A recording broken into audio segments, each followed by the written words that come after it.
Adolf Hitler was obsessed with Leningrad. When planning his invasion of the Soviet Union, the Führer demanded that the capture of the city, which he regarded as the cradle of Bolshevism, be one of the top priorities of the campaign, giving it precedence over the capture of Moscow. Therefore, when the OKW, Oberkommando der Wehrmacht, the German Armed Forces High Command, issued Directive No. 21, also known as Operation Barbarossa, it included instructions for Army Group North to attack out of East Prussia, destroy Soviet forces in the Baltic area, and then drive forward to capture Leningrad. The plan to secure the Daugava River. To accomplish that mission, Field Marshal Wilhelm Ritter von Leeb, the Army Group commander, had two infantry armies, the 16th and 18th, and Panzer Group 4, which would be his mailed fist. The approximately 700-kilometer thrust to the city would take von Leeb's army group through country that was dotted with marshes and forests and was crisscrossed with streams and rivers. One of the first objectives for von Leeb was the Daugava River, also known as the Dvina, which rises in the Valdai Hills in Belarus and flows 1,020 kilometers to the Gulf of Riga. Securing crossings on the river was vital for von Leeb, especially because they also sat on some of the few good roads in the area. General Erich Hoepner's Panzer Group 4 was given the task of taking the bridges spanning the river intact. This would involve a mad dash across Lithuania to the Latvian cities of Daugavpils, Dvinsk to the Russians and Dunaburg to the Germans, and Jekapils. The Baltic states of Latvia, Lithuania, and Estonia had been liberated and annexed by the Soviet Union in 1940. Hoepner's forces consisted of two motorized corps, the XLI, commanded by General George Hans Reinhardt, and the LVI under General Erich von Manstein. Reinhardt was to take the Jekapils crossing, while von Manstein was to take the Daugavpils bridges.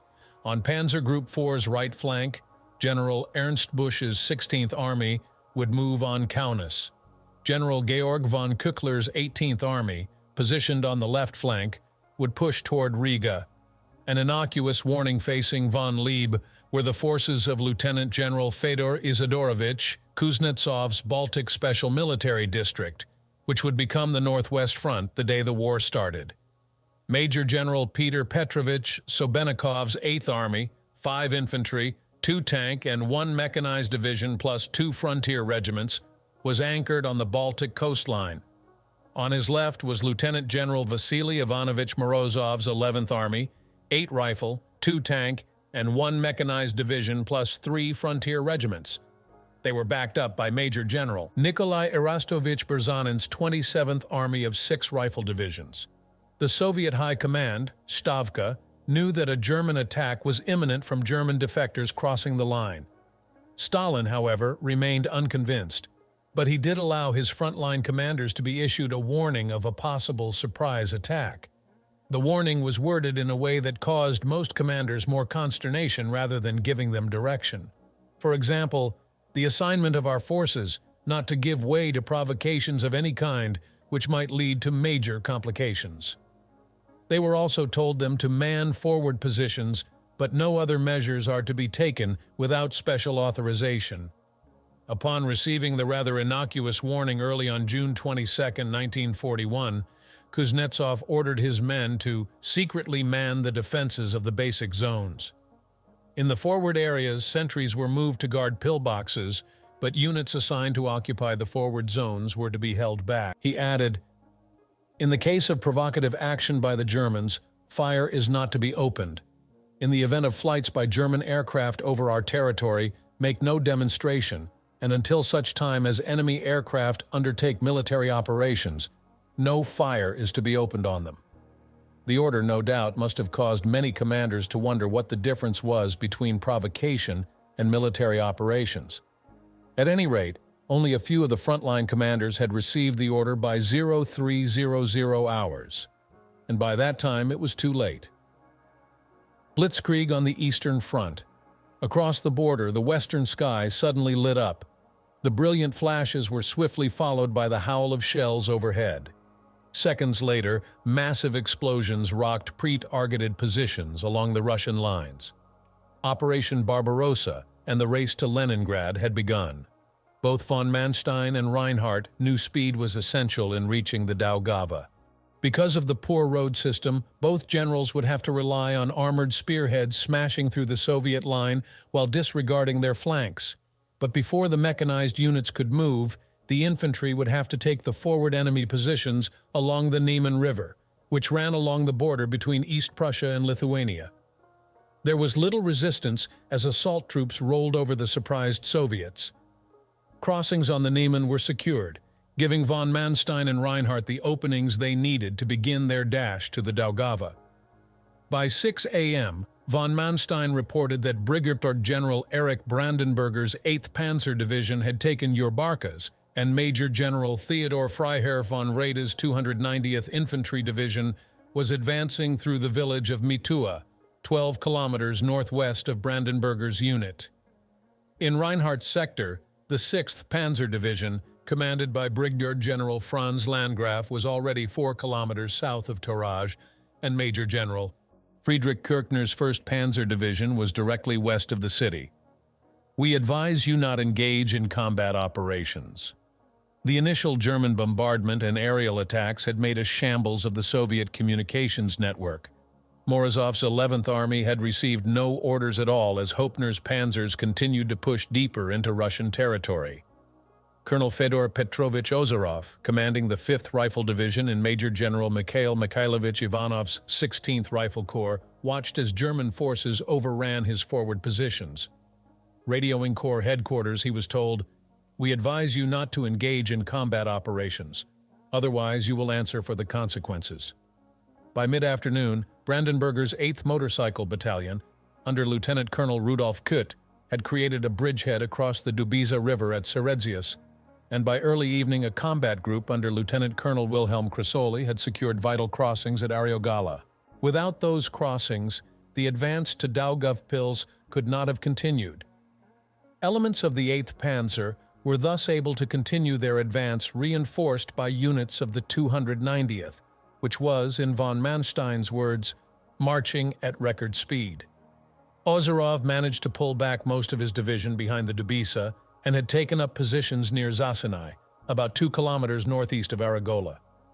Advance elements of the 8th Panzer moved into the area and were met with anti-tank fire and harassing attacks from light Soviet tanks. The first day's action ended for the 8th Panzer at 11 p.m. when the Germans pulled out of range. Meanwhile, the 290th kept filtering units across the Dubiza, and Major General Kurt Jahn's 3rd Motorized Division was coming up fast. To the southeast, Brigadier General Theodor Eicke's 3rd SS Totenkopf, Death's Head Division, was also coming up to join the fight. Soviet encounters with the Luftwaffe. In Reinhardt's sector, the going was slower. Launching his attack from the Tilsit area in East Prussia, his 4 divisions hit a single Russian division, which fought a desperate delaying action at the frontier. The Russians eventually crumbled, opening the way to Taraj. Local counterattacks, however, made the initial advance of the Germans difficult. On the Soviet side, Kuznetsov was frantically trying to marshal his forces for a counterattack. During the evening of the 22nd, Stavka issued orders for both the 8th and 11th Armies to stop the German advance. As Reinhardt moved toward Rasenii, about 55 kilometers northeast of Taraj, Sobenikov's 12th Mechanized Corps, 23rd and 28th Tank Divisions, and 202nd Mechanized Division, commanded by Major General Nikolai Mikhailovich Shespalov, and Morozov's 3rd Mechanized Corps, 2nd and 5th Tank Divisions, and 84th Mechanized Division, under Major General Alexei Vasilyevich Kurkin, moved into the area to intercept and destroy the Germans. The Soviet forces seemed to be cursed from the start. To avoid Luftwaffe detection, Kuznetsov ordered the armored units to advance toward Rasenii in small detachments. That did not stop the fighters and bombers of General Alfred Keller's 1st Air Fleet from savaging the Russian units. Heavy air attacks hit the 12th Mechanized Corps southwest of Sholai, about 100 kilometers northeast of Taraj. Colonel T.S. Orlenko, commander of the 23rd Tank Division, watched in horror as 40 of his vehicles were blown apart by low-flying bombers. Soviet fighters were nowhere to be seen. Other units suffered a similar fate, but the survivors kept moving on. As both German and Russian forces moved toward Rasinii, the opening shots of a four-day battle rang out. The Germans were about to get the first of many nasty surprises of the war in the East as they ran headlong into the surviving elements of the Soviet mechanized corps. The fearsome Russian heavy tanks. Although the main tanks of the Soviet army at the time were the T-26 and T-28, the Russians were also producing the heavier T-34S and the KV-1 and KV-2. On June 23rd, Major General Igor Nikolaevich Solyankin's 2nd Tank Division, which had some KVs in its inventory, overran elements of the 6th Panzer Division near Skaudweil, about 20 kilometers west of Rasinii. The Germans' checkmate Panzer 35S, equipped with 37mm guns, proved ineffective against the 45-ton monsters, as did German anti-tank guns. Soviet tanks roamed the battlefield at will, often crushing anti-tank guns under their treads when they ran out of ammunition. The Soviet behemoths were finally destroyed by first immobilizing them with concentrated fire at their treads. Once that occurred, teams of tank killers moved in, blowing them up with explosive charges. Solyankin lost much of his armor and was killed in action on June 26th. However, those tanks that remained continued to be a thorn in the 6th Panzer's side. A single KVI cut the 6th Panzer's supply route to its bridgeheads on the Dubysa.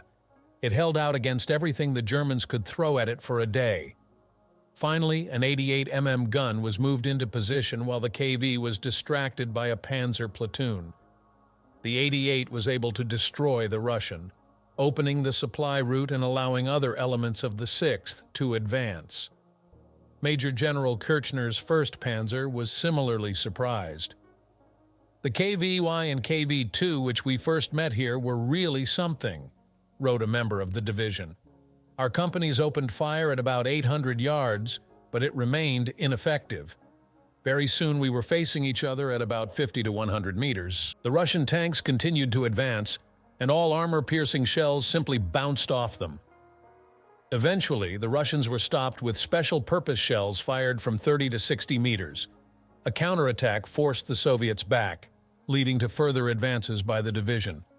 By June 26th, Kirchner's division had linked up with Brig General Otto Ottenbacher's 36th Motorized Division, encircling the main body of the 3rd Mechanized Corps. Many of the Russian tanks were out of fuel, making them easy targets for the Germans. The 2nd Tank Division was decimated. Only 1 tank and 400 men made it back to the Russian lines. Colonel F.F. Fedorov's 5th Tank Division and Major General Peter Ivanovich Fomenko's 84th Mechanized Division were greatly under strength, and the 12th Mechanized Corps, which had escaped the trap, was in similar straits. Soviet tank losses were estimated to be in the hundreds. Keep going at all costs. While Reinhardt was slugging it out with the Soviet armor, von Manstein kept moving forward. His corps had hit a relatively weak part of the Russian line, and after the first lively encounter with Red Army frontier forces, his armored units were able to break uncoordinated enemy counterattacks and continue their advance. By June 24th, the LVI Motorized Corps had reached the Daugavpils Highway near Ukmerg, about 170 kilometers inside Lithuania. Von Manstein was now within striking distance of the bridges over the Daugava, about 130 kilometers away. Disregarding the fact that he had outpaced his neighbors, he kept his units moving, ignoring flank protection.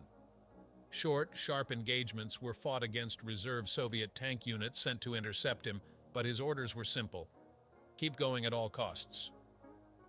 The Brandenburg Commandos. With the spearhead of the 8th Panzer Division was a special unit commanded by 1st Lieutenant Hans Wolfram Knapp. In the early hours of June 26th, the 26-year-old Knapp detached his men from the spearhead and sped toward Daugavpils in 2 captured Soviet trucks. Knapp and his troops were members of the Lehr Training Regiment Brandenburg, commandos trained in sabotage and subterfuge that were part of Admiral Wilhelm Canaris's Abwehr intelligence service. Many of Knapp's men were fluent in Russian, and the 2 trucks were able to make it through the Soviet defenses unmolested. The drivers, in Red Army uniforms, joked with sentries and disseminated false information concerning the German positions. Driving into Daugavpils, the trucks headed for the precious bridges.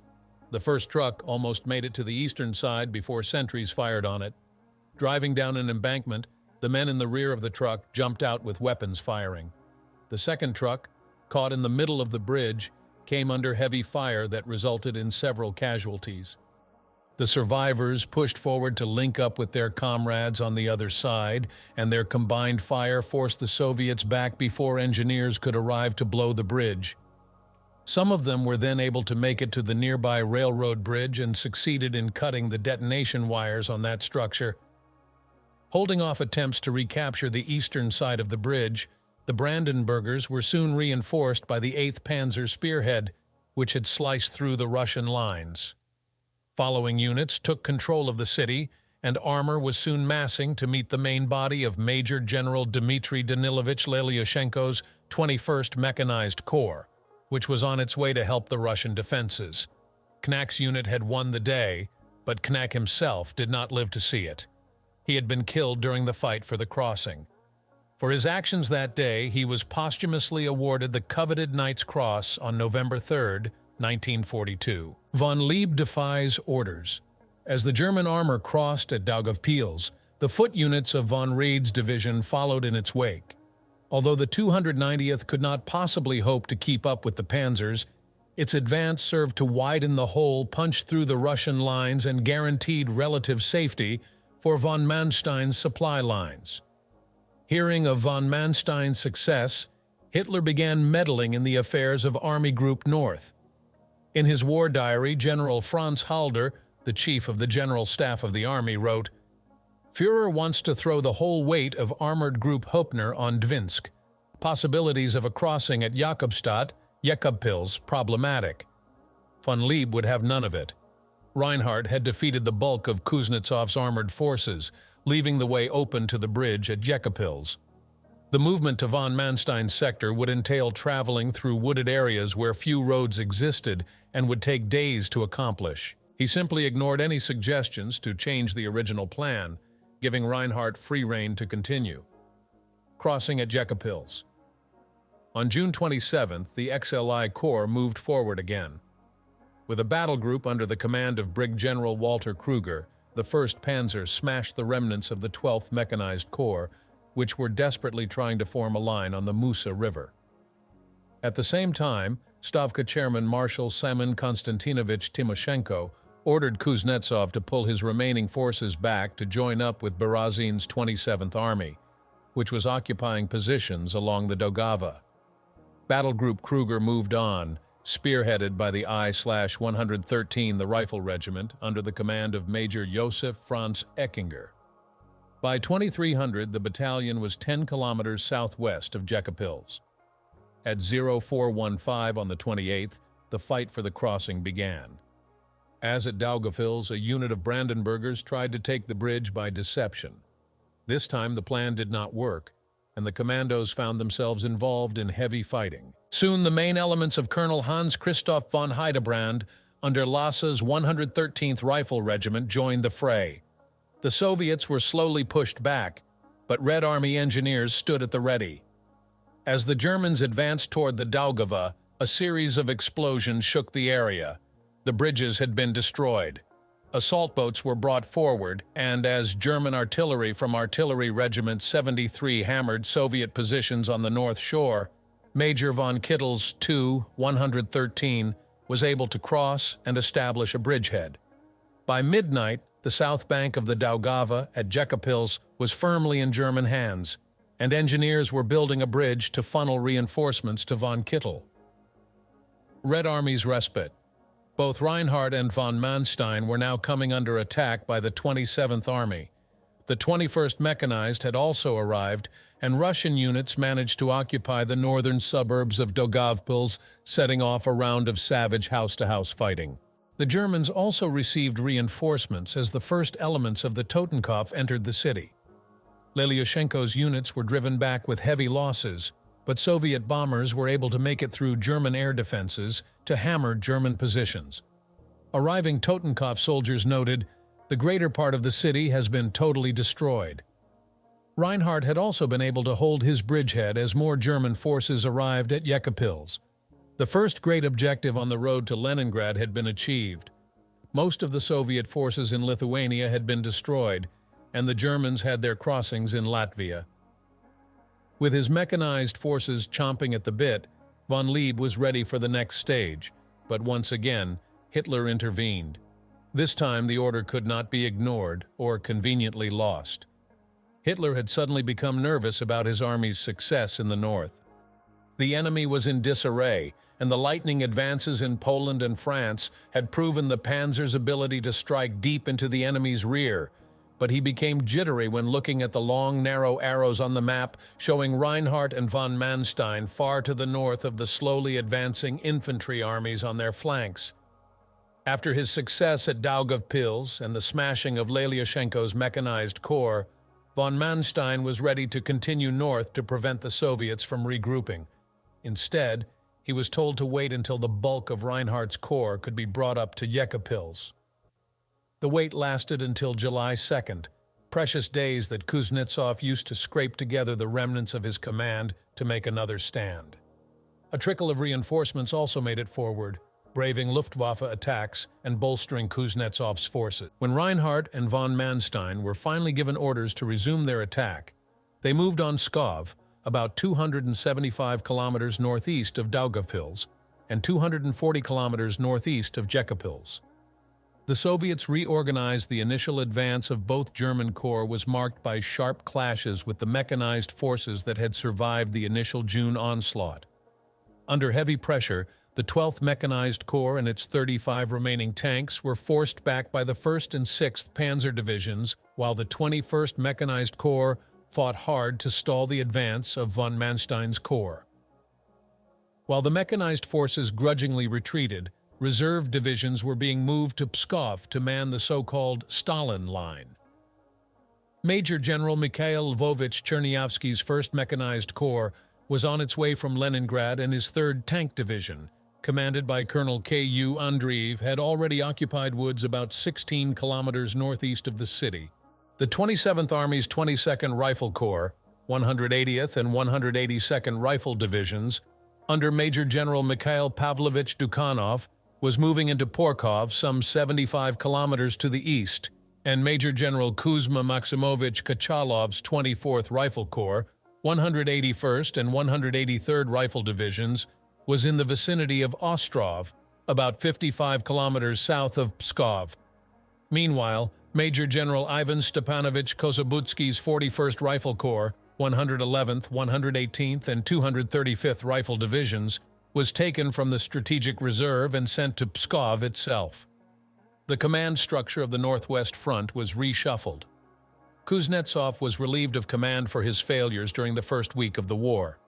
Sebennikov took over command of the front, while Lieutenant General Fedor Sergeyevich Ivanov, the former deputy commander of the Southwest Front, took the reins of the 8th Army. Troubles with terrain. German forces were hampered more by the terrain than they were by the Red Army as they moved off. Instead of advancing solely along the few roads and railways in the area, the Panzer and motorized divisions advanced on a broad front through heavily wooded and marshy areas. Despite those difficulties, the Germans were able to keep pushing the 8th, 27th, and 11th Armies back. Reinhardt's corps sector contained the main road to Ostrov, which did allow armored spearheads to advance at a greater pace. Von Manstein was to cover Reinhardt's right flank and advance toward Sebezh and Opochka in an attempt to outflank the Stalin Line. The going was so bad that Major General Kurt Jan's 3rd Motorized Division had to halt, change direction, and fall in behind Reinhardt in order to move forward. Eike's Totenkopf Division made better progress, but it was slowed by a fortified line in front of Sebezh. On July 4th, Reinhardt's units were fighting for Ostrov. At 1300, elements of the 1st Panzer Division crossed the old Latvia-Soviet border, and by 1700, the 1st Panzer Regiment was fighting in the streets of the city. The rest of the division was stretched along a wide front, and Soviet columns south of Ostrov were caught unaware as more of the 1st moved forward. Southeast of the city, units of the division reached the Velikaya River and were faced with the bunkers and anti-tank ditches of the Stalin Line. While the fight for Ostrov and the Stalin Line was underway, the Soviets were building yet another defensive line along the Luga River. Stavka ordered that the line consist of anti-tank ditches, strong points, and minefields and have a depth of 5-6 kilometers. Lieutenant General Markian Mikhailovich Popov was assigned to command the overall defenses, and his deputy Lieutenant General Konstantin Pavlovich Pyadyshev was given command of the Luga Operational Group, which was centered on the city of Luga, some 95 kilometers south of Leningrad. At Ostrov, the 1st Panzer Division fended off attacks from Colonel Im Ivanov's 111th Rifle Division and what was left of Andreev's 3rd Tank Division, and it also came under air attack from Soviet bombers. The divisional history reports that KV-1 and KV-Seku heavy tanks caused severe damage to the 1st Company of the 37th Anti-Tank Unit, whose 37 mm shells bounced off the Giants as they rolled forward.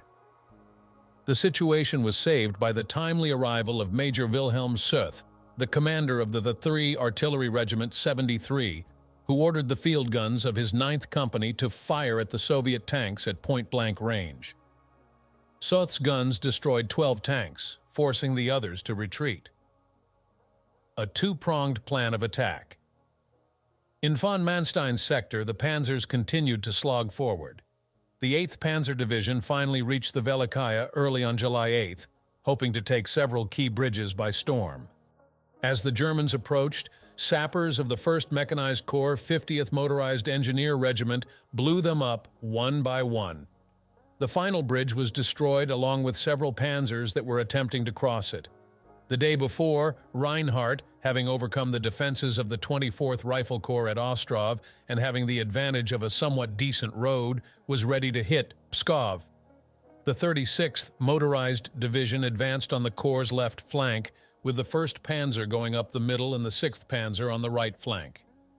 Facing them in front of the city was what was left of the 41st Rifle Corps, supported by remnants of the 1st Mechanized Corps.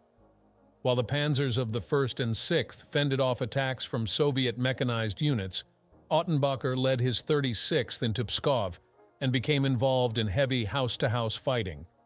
The Soviets were tenacious in their defense, and artillery had to be used along with Luftwaffe bombers to break their position. After taking severe losses, the remaining Russians abandoned the burning city on July 9th. Another step toward Leningrad had been taken. The OKH, Oberkommando des Heere, German Army High Command, finally realized the futility of trying to flank the Russians from the east, so von Manstein was ordered to disengage and head to Ostrov. With von Manstein on the way and Reinhardt consolidating his positions along the Velikaya, Höppner received a new directive. Panzer Group 4 was to launch a two-pronged attack, with Reinhardt driving to Luga and von Manstein heading toward Lake Ilmen in a flanking movement. 74,000 killed or missing. The odds for success looked good. The Northwest Front, which had started the war with 23 divisions, had lost about 74,000 men killed or missing, with another 130,000 wounded. Of the original divisions, only 7 were near full strength, while 11 had only 2,000 to 3,000 men fit for combat.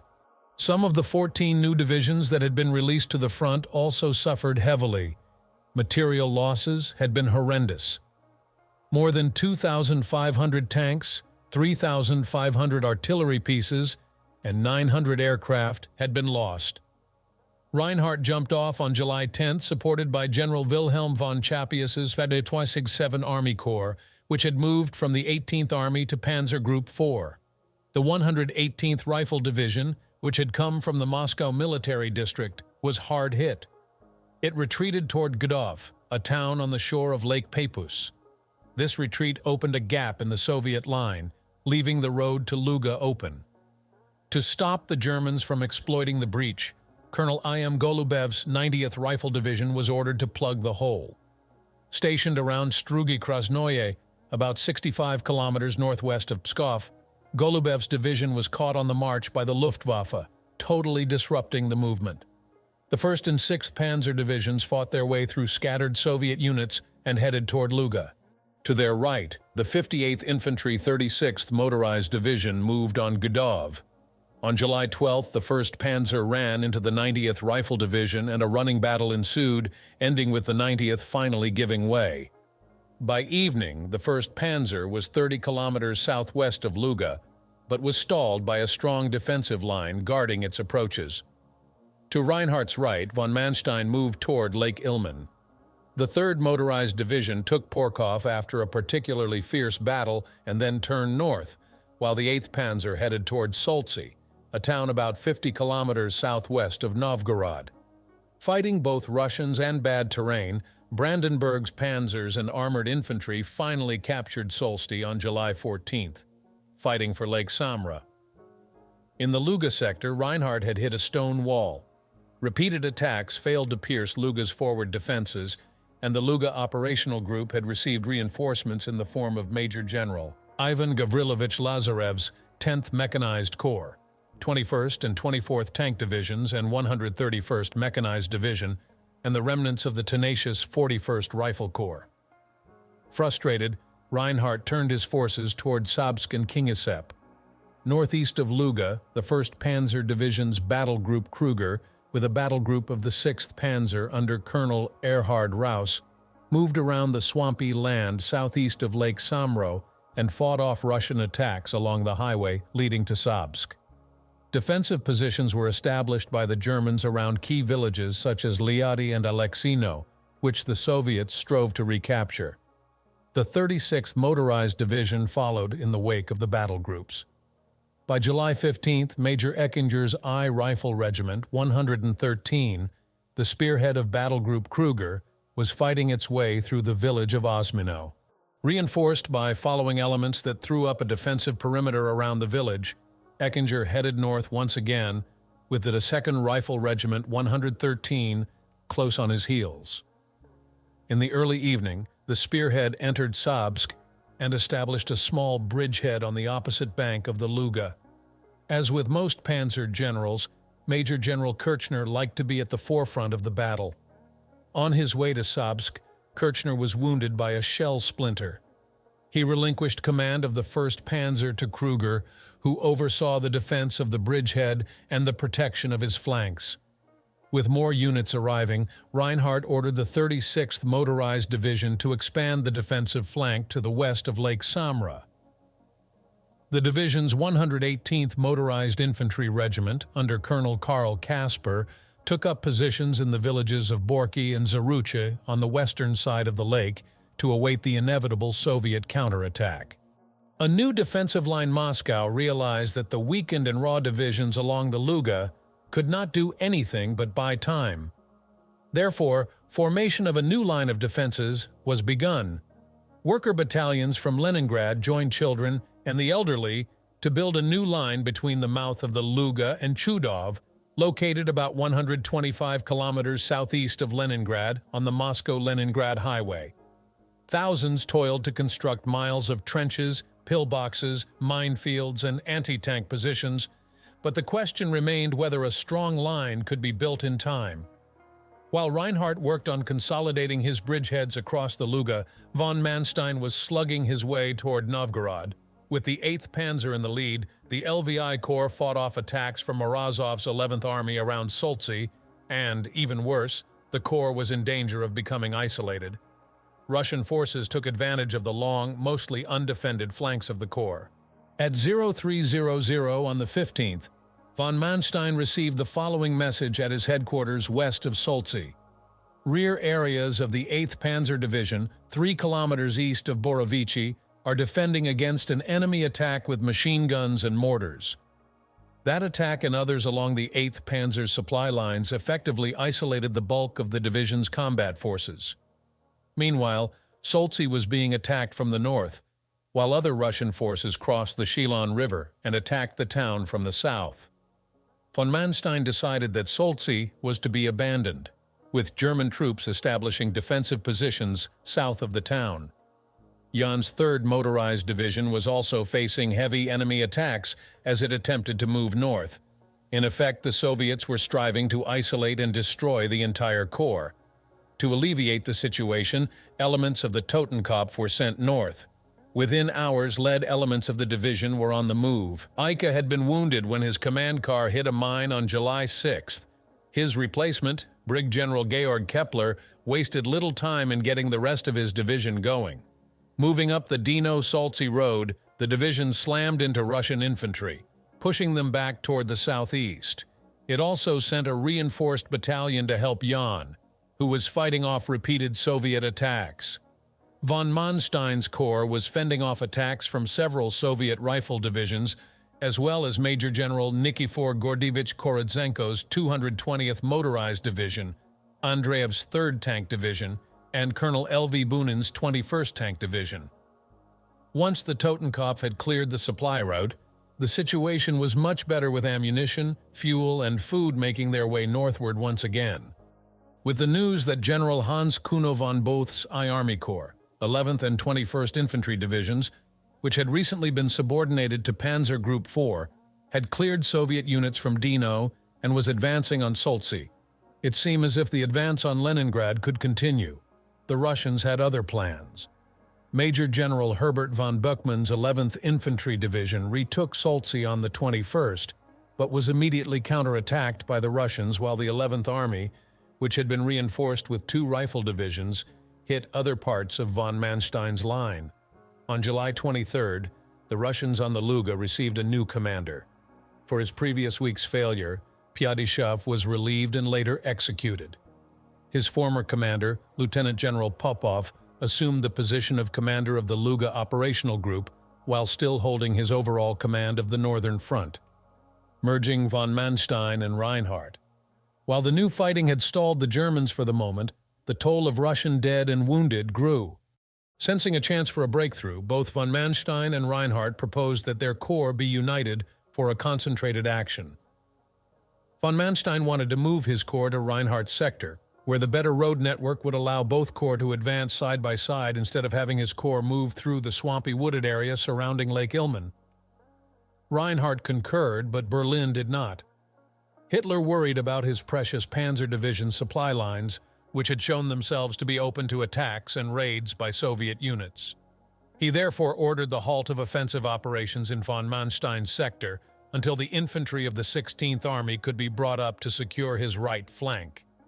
Von Lieb was tempted to order Reinhardt's corps to resume the attack on his own, but instead he told Hoepner to use the corps to finish clearing the south bank of the Luga. After a bitter struggle, Reinhardt succeeded in clearing the Soviet bridgehead at Kingisepp, although the town, located on the opposite bank of the river, was still in the hands of the Red Army. During the next few days, the 16th Army arrived, taking up positions along the Shelon. To the east, the 18th Army was clearing out the rest of Estonia and was advancing toward Narva, securing Reinhardt's left flank. In the interim, Hitler decided that the terrain around Lake Ilmen was indeed not suitable for armored operations. On July 30th, Halder noted in his diary, "It is becoming evident that OKH is revising its erstwhile notions and no longer insists on the impossible demand for Army Group North to cut off the eastward retreat route, Manstein's mission, of the enemy around Leningrad. Consequently, it was decided that von Manstein should join forces with Reinhardt for a renewed thrust to Leningrad. While pleased, von Manstein ran up against a new set of orders that reshuffled his corps. The Totenkopf would be attached to the 18th Army, while the 8th Panzer would go into the Panzer Group Reserve. In their place, von Manstein received Brigadier General Ernst von Leiser's 269th Infantry Division and Major General Arthur Milverstedt's 4th SS Polizei Infantry Division. That left von Manstein with only one motorized unit, Jan's 3rd. Frustration with Berlin. The Soviets still held on to the town of Luga, while Reinhardt was clearing out Kingisepp, which would hold out for a while longer, and established a bridgehead on the northern bank of the river near the city. Part of his corps rushed toward Narva to secure a connection with the 18th Army. At the Luga bridgehead itself, the Russians had rushed 2 divisions to the area by rail, along with some brand-new KV-1 and 2 tanks, fresh from the factories of Leningrad. Reinhardt was still furious that the opportunity for a joint attack with von Manstein had been frustrated by Berlin for so many days. In his diary, he noted, "Time and again our corps urged a speedy resumption of the attack and asked that some units, at least of von Manstein's corps, should be switched over to us, especially as they were bogged down where they stood. But it was all in vain. More delays. It's terrible." The chance that we opened up has been missed for good, and things are getting more difficult all the time." With Reinhardt occupied in the east, it was up to von Manstein to take Luga. The continuous march and countermarch of his corps took up precious time, leaving the Luga front virtually stagnant for several days. That time was used by the Soviets to funnel more reinforcements to the northwest front in the form of 9 rifle and 2 cavalry divisions.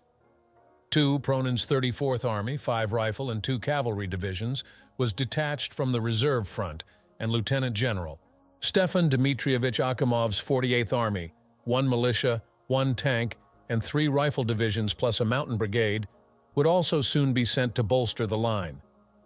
A revitalized Soviet opposition force. While von Manstein marshaled his units for the assault on Luga, things were going fairly well in other sectors of the northern front. Elements of the I Army Corps reached Shimsk on July 30th, and around Lake Ilmen the ex-Army Corps was moving toward Staraya Russa while encountering heavy resistance from the 11th Army. By August 6th, both Staraya Russa and the city of Kolm were in German hands, strengthening a German line along the Lovat River. The sky had opened up early on August 8th, bringing a heavy downpour when Reinhardt and von Manstein were finally set to renew their drive toward Leningrad.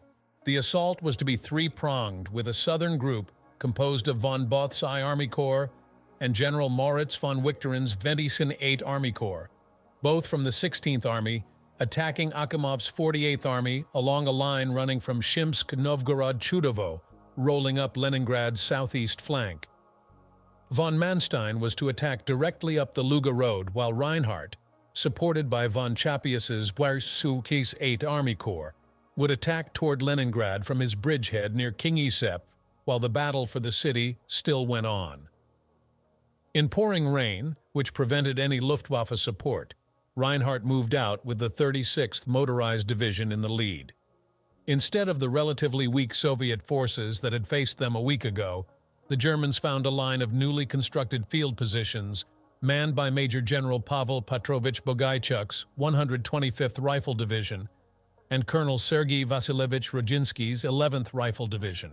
What was supposed to be a swift German advance soon turned into a brawl as Reinhardt pushed forward while the Soviets fought for every meter of ground.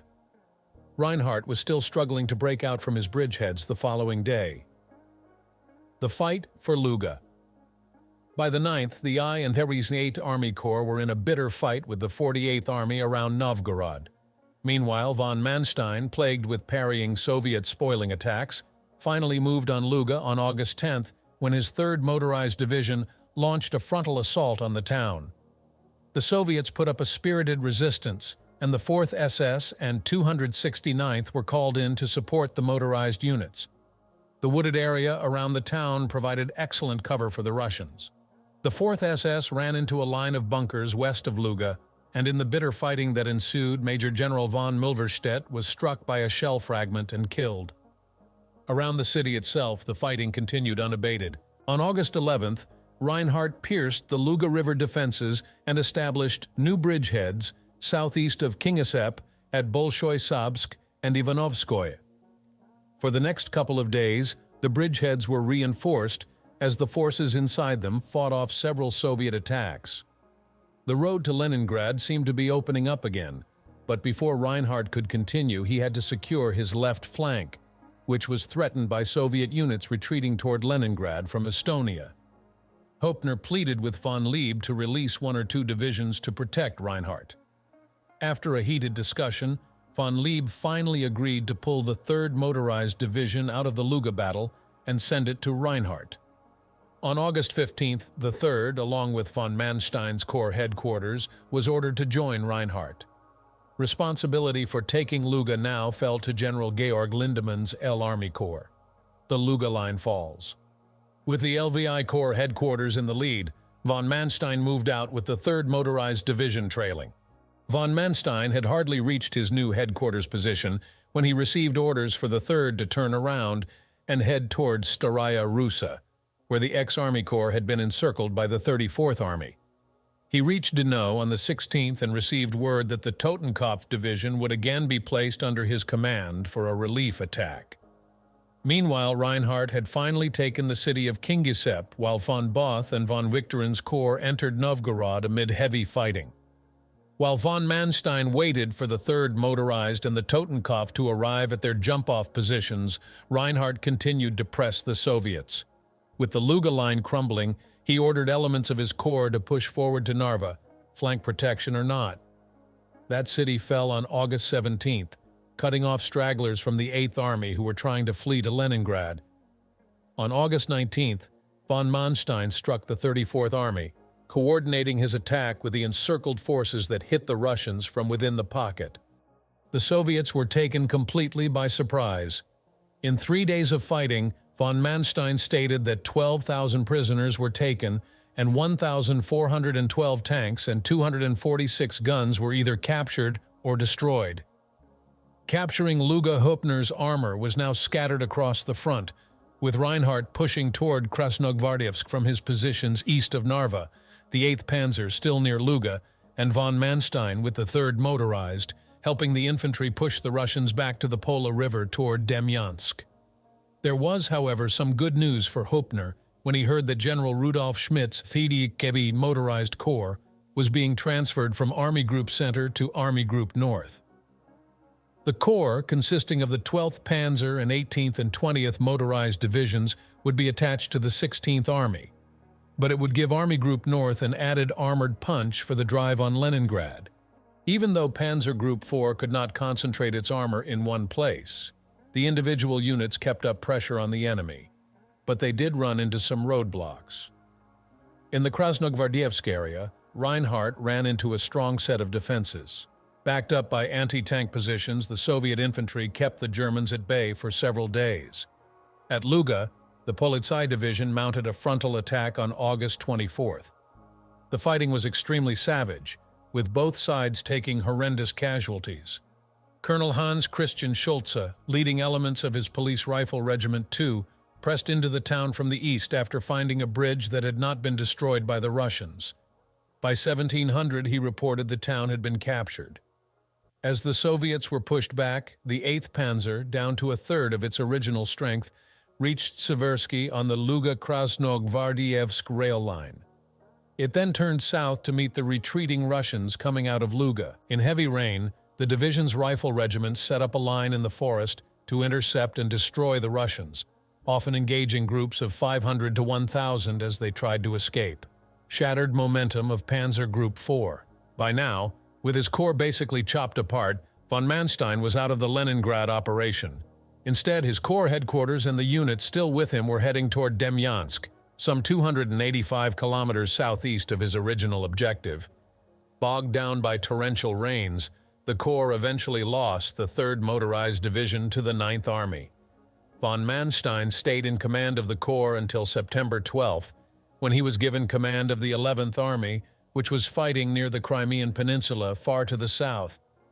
Höppner's Panzer Group 4 was now reduced to the 1st and 6th Panzer and the 36th Motorized Divisions of Reinhardt's Corps and the 269th and Polizei Infantry Divisions of Lindemann's Corps, with the battered 8th Panzer once again in reserve. While Lindemann's divisions were fighting their way toward Krasnogvardeyevsk, Reinhardt was looking for a way to outflank that position. The stubborn Russian defense of Luga and the line at Krasnogvardeyevsk had cost the Red Army thousands of casualties, but each day they held bought Stalin precious time to strengthen the defenses outside Leningrad. Tens of thousands of civilians labored day and night, building anti-tank ditches, artillery and machine gun positions, and trenches and strong points for the infantry that was now pouring into the city. The race to the Daugava, breaching the Stalin line, and the advance to the Luga had seemed too good to be true for the Germans. Now the chances of taking Leningrad with another lightning attack seemed nothing more than a dream that had been shattered with Russian blood. Reaching the Great White City, Reinhardt was finally on the move again during the last days of August. With the 36th Motorized again in the lead, his corps took Izhora, about 18 kilometers south of Leningrad. On the 28th, while German infantry strove to break the defenses at Krasnogvardeyevsk, the panzers were literally on Leningrad's doorstep. To the east, Schmidt's corps took MGA on the 30th, but was forced back by a fierce counterattack from the 48th Army. It was recaptured by the 20th Motorized Division on September 1st. With the fall of the city, the last rail link between Leningrad and the rest of the Soviet Union was severed. Rain began to fall again during the first days of September, hindering the movement of the German mechanized units. While waiting for the roads to dry, von Lieb made his final plans for the assault on the Great White City on the Neva. By now, however, Hitler had another change of heart. Instead of conquering Leningrad outright, he ordered that the city be encircled and besieged. Von Lieb was furious, and he would resign a few months later, partly due to that decision. Nevertheless, he went forward with plans that would now give his forces the most favorable positions to bombard the city and starve it into submission. A two-pronged attack. His first aim was to capture crossings on the Neva with a two-pronged thrust. The first group consisted of von Chappuis's 58th Army Corps, 1st, 58th, 254th, and 291st Infantry Divisions, Reinhardt's Corps, 1st and 6th Panzer and 36 Motorized Divisions, and Lindemann's L Army Corps, 269th and SS Polizei Infantry Divisions. Its job was to take Krasnogvardeyevsk and cut off Soviet forces west of Leningrad. The 8th Panzer was held in reserve behind Reinhardt. A second group was made up of von Wichteren's 8th Army Corps, 96th, 121st, and 122nd Infantry Divisions, and elements of the 12th Panzer. Its objectives were the cities of Slutsk and Kolpino. Farther to the east, Schmidt's Corps, 20th Motorized and the rest of the 12th Panzer, was tasked with widening the Lake Ladoga corridor and then fanning out to protect its eastern flank. While the Germans were deploying, the Soviet command structure underwent another change as the Northwest Front was disbanded, its forces being absorbed by the Leningrad Front. Marshal Clement Efremovich Voroshilov, who had overseen the catastrophic attack on Finland in the 1939–1940 Russo-Finnish War, was placed in command of the combined forces on September 5th, a day after the German assault began. In Leningrad itself, divisions of Red Militia were formed from the city's industrial workers to augment the Red Army troops manning the defenses. There was an outer defensive line running from Petrodvortsovye, about 19 kilometers west of Leningrad, through Krasnogvardeyevsk, and then to the Neva River at a point about 20 kilometers east of Leningrad. The inner line ran from just west of Leningrad and then east with the town of Mozhaysky and its surrounding hills and Kolpino as its strong points. According to the German plans, Reinhardt's corps would head toward Mozhaysky, while Lindemann's corps would crack the Krasnogvardeyevsk defenses. The area in front of Reinhardt contained hundreds of field fortifications connected by an elaborate network of trenches. Strong gun emplacements and wide anti-tank ditches also peppered the area, so it would be up to Ottenbacher's 36th Motorized Division to make the first assault. Once the infantry had breached the forward enemy defenses, the 1st Panzer would follow with the 6th Panzer standing ready to advance and widen the breach. The opening assault. On September 4th, German 240 mm guns placed north of Tosno opened fire on Leningrad. To the east, Schmidt and von Wichteren began an assault aimed at Schisselburg, a city on the mouth of the Neva about 30 kilometers from Leningrad's suburbs. A weakened 48th Army held positions in front of the town, and its line crumbled under attacks from the 12th Panzer and 20th Motorized Divisions. Schisselburg was captured on September 8th, closing the last land route out of Leningrad. Hoepner began his assault on September 9th. Reinhardt, supported by von Chappuis's infantry, cut through the Soviet lines and advanced almost 10 kilometers with the 1st Panzer and the 36th Motorized in the lead. Recovering from the initial shock, the newly formed 42nd Army put up a stout resistance. The Soviet divisional commanders were ordered to fight for every meter of land, and their men did so magnificently. Landgraf's 6th Panzer became bogged down in heavy fighting in front of Krasno Selo, while the 1st Panzer and 36th Motorized sat astride the Krasnogvardeyevsk-Krasno Selo road, fending off Russian attacks. Von Chappuis's infantry was also halted by the Soviet defense, which was helped by fire from the Baltic Fleet anchored around Kronstadt Island. Later in the day, Colonel Karl Kasper took his 118th Motorized Rifle Regiment of the 36th Motorized Division and, backed by divisional engineers and elements of the 1st Panzer, breached the enemy line. He then headed toward the Mozhaysky Hills. The Soviet defenses there were manned by fanatical units of young communists, battalions of Leningrad workers' militia, and units of the 55th Army that had so far been held in reserve. They were backed up by Red Army artillery, which had pre-targeted every meter of ground so that artillery observers could call in a strike within seconds of seeing the enemy. Kasper's men moved forward under a rolling barrage from guns of Artillery Regiment 73 and XXLI Corps Artillery, while the 1st Panzer units engaged pillboxes at point-blank range. The Soviet bunkers were solidly built, and a call was sent for Luftwaffe support. In about half an hour, Stukas from General Wolfram Freiherr von Richthofen's, a cousin of the famous Red Baron 8th Air Corps, arrived on the scene. Diving almost vertically, the dive bombers hit the Soviet positions with devastating effect. Before the smoke cleared, German assault groups leaped forward. Using flamethrowers, grenades, and machine guns, Kasper's men took one enemy position after another. The fighting finally ended when it was too dark to see. Taking Bald Hill. On the morning of the 10th, Kasper ordered the assault to continue. Once again, progress was somewhat slow for the men of the 118th. To their right, Landgraf's 6th Panzer was hit by a Russian counterattack that caused many casualties and momentarily stopped the division in its tracks. When Landgraf got moving again, Reinhardt, seeing an opportunity, ordered him to attack the Soviet flank farther to the east. He then moved most of the 1st Panzer into the gap left by Landgraf, bringing more pressure on the Russian defenses. Late in the evening, the Germans had reached a trench line on the northern ridge of the hills. With the 1st Panzer in the line, the attack moved forward again on the 11th. Eckinger's I/113, the Rifle Regiment, reinforced by a company of the 1st Panzer Regiment and a platoon of engineers, was in the lead. Von Richthofen's Stukas arrived right on time and blasted a path through the Soviet positions. With Colonel Westhoven's 1st Rifle Regiment providing flank support, Eckinger headed for Hill 167, known as Bald Hill.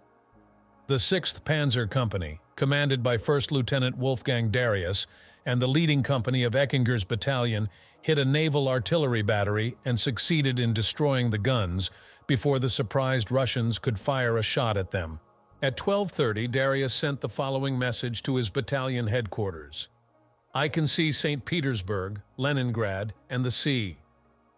Hill 167 had finally fallen.